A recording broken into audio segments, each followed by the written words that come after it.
actually trying to hide something. All right. So just something to keep in mind, that in the process of all of this, that maybe we start to be looking at, for instance, starting to grow our own food, something like that. But to actually push back with people who are pushing the climate narrative about CO2 and what CO2 actually is. And in fact, CO2 is plant food. Now we're breathing in around 400 parts per million. The optimum level for plants is actually 1400 parts per million. So an increase in CO2 will actually be a good thing. And more people die from cold than they do from heat.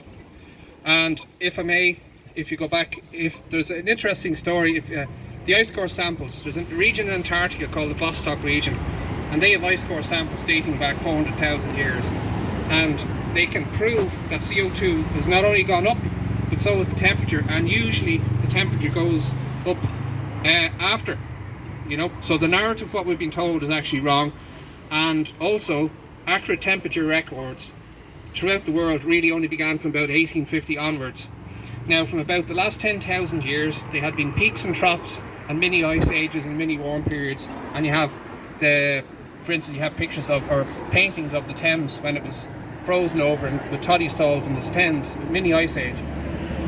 But on top of that, one of the reasons Greenland was called green was because it was actually green, because that was during a period of time where the weather actually got warm. But ultimately, CO2 and heat have fluctuated, but unfortunately, because temperature records only began from around 1850, that's seen as the baseline for the temperature going up.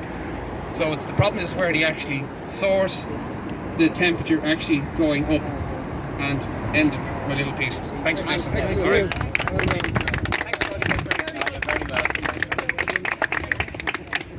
Thanks, Kevin, and that's always interesting.